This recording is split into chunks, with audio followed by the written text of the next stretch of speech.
நம் ஒத்துழைப்பு இல்லாமல் இவ்வுலகில் இறை அரசு முழுமையடையாது. அன்புக்குரிய சகோதர சகோதரிகளே, ஆண்டவர் இயேசு கிறிஸ்து தன்னுடைய சீடர்களை அழைத்து அவர்களை தேர்ந்தெடுத்து அவர்களுக்கு அதிகாரம் கொடுத்து உலகெங்கும் சென்று படைப்பிற்கெல்லாம் நற்செய்தியை அறிவிக்க அவர்களை அனுப்பி வைக்கிறார். அந்த பணி இன்னும் தொடருவதற்கு நிறைய பணி இருக்கிறது, ஆனால் ஆட்கள் இல்லை. அதனால் ஆண்டவரிடத்தில் நீங்கள் வேண்டிக் கொள்ளுங்கள் என்று சொல்லி இன்றைய நற்செய்தி வழியாக நமக்கு அழைப்பு கொடுக்கிறார்.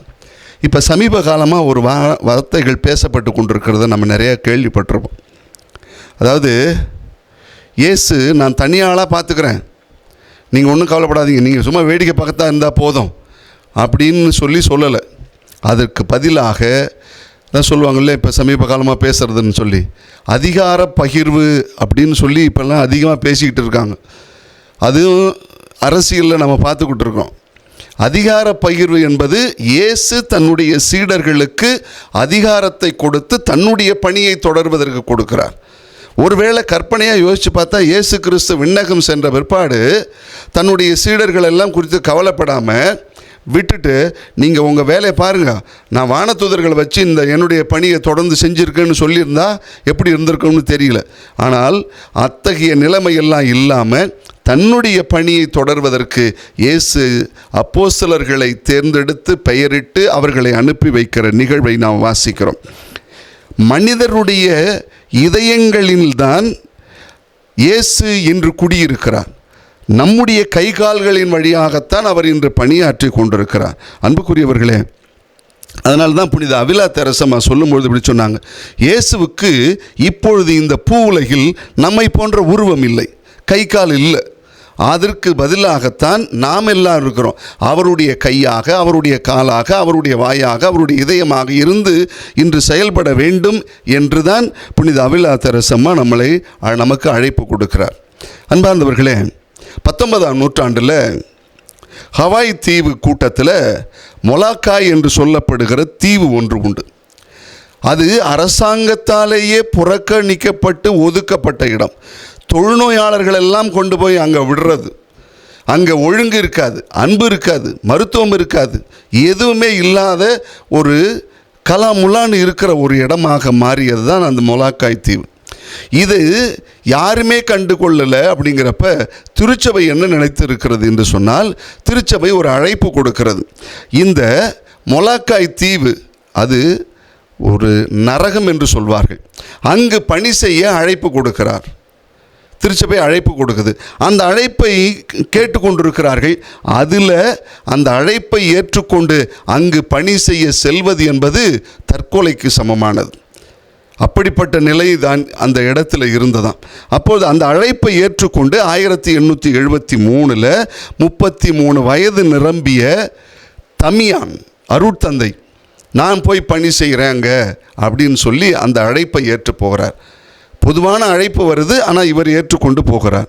அங்கே போய் பணி ஆற்றுகிறார். 33 வயசில் அந்த பணி ஆரம்பிக்குது. போயிட்டுருக்கு, காலம் போயிட்டுருக்குது. ஒரு நாள் திடீர்னு அவர் பணி செய்து கொண்டிருக்கிறார். அந்த தொழுநோயாளர்களுக்கு ஆற்றுகிற பணி அவர் தன்னுடைய கைகளால் தானே அத்தகைய பணியெல்லாம் செஞ்சிட்டு இருந்திருக்கிறார். காலம் போன உடனே ஒரு நாள் வீட்டில் ஒரு சுடு தண்ணி அவர் பாதத்தில் விழுந்திருக்கு. அவர் சுடு தண்ணி பாதத்தில் விழுந்த உடனே அது அவருக்கு சுடலை. என்ன சுடலையே அப்படின்னு சொல்லி போய் பார்க்குறார், ஆய்வு செய்கிறார். பார்த்தா அவருக்கு தொழுநோய் வந்துடுச்சு. அது வரைக்கும் என் அன்பு சகோதர சகோதரிகளேன்னு சொல்லி பூசைகளை பிரசங்க வச்சுக்கிட்டு இருந்தவர் அதுக்கப்புறம் சொன்னாராம், வி லெப்பஸ், நம் தொழுநோய் சகோதர சகோதரிகளே அப்படின்னு சொல்லி பேச ஆரம்பித்தாராம். அன்புக்குரியவர்களே, தன்னுடைய 49வது வயதில் 1889 இறைவனடி சேர்ந்தார். இங்கே தான் பெற்றுக்கொண்ட அழைப்பை அங்கு பணியாற்ற வேண்டும் என்று வந்த பொழுது அதை ஏற்றுக்கொண்டு போனார். இது ஆண்டவர் இயேசுவினுடைய பணி செய்ய முன் வந்ததனுடைய நிலை. அந்த அன்பார்ந்தவர்களே, இன்றைக்கெல்லாம் நிறைய பேர் வேணும், போகணும் பணி செய்ய. இன்றைக்கி யார் போகிறா? யாரும் போகிற மாதிரிலாம் இல்லை. இன்றைக்கெல்லாம் போகிறதுக்கே யாரும் இறைவனுடைய அழைப்பை ஏற்றுக்கொண்டு போகிறதுக்கே யாரும் முன் வர்றதில்லை. ஒரு உதாரணம் சொல்லட்டுமா? இப்போ சமீபத்தில் கேட்டகிசம் கிளாஸ் நடந்தது புது நன்மை வகுப்பில். அப்போ ஒரு பையன் ரெகுலராக வந்துட்டுருப்பான், பூசைக்கு வருவான். பூசைக்கு வந்து பூச உதவி செய்வான். இதை பார்த்துக்கிட்டு இருந்துக்கிறாங்க. அவங்க அம்மா வருவாங்க, அவங்க பாட்டி வருவாங்க, எல்லாம் பூசைக்கு வந்துட்டு போவாங்க. அவங்க அம்மாக்கிட்ட யாரோ அவங்க சொந்தக்காரங்க சொன்னாங்களாம், டேய் மோகனை இப்போ தான் அடிக்கடி கோயிலில் பார்க்குற மாதிரி இருக்குது, அதுவும் பூசை பீடத்தில் இருக்கிற மாதிரி இருக்குது, நல்லா பார்த்துக்க, பூசை முடிஞ்சோடனே கூட்டிகிட்டு போயிரு, அவன் அப்படியே போயிட போகிறான் அப்படின்னு சொல்லி அவங்க அம்மாக்கிட்ட சொன்னாங்களாம். அன்புக்குரியவர்களே, இன்றைக்கி இருக்கிற உலகம் இப்படி இருக்குது. இன்று உலகம் ஒரு வயலாக ஆண்டவர் பார்த்து தான் இந்த உலகத்தில் நிறைய வயல் இருக்குது, வயலில் நிறைய வேலை இருக்குது, அறுவடை செய்யணும், ஆட்களை அனுப்புங்கள்னு சொல்லி ஜெபம் பண்ண சொல்லி தான் நமக்கு அழைப்பு கொடுத்து நம் ஒவ்வொருவரையும் அழைத்து கொண்டிருக்கிறார்.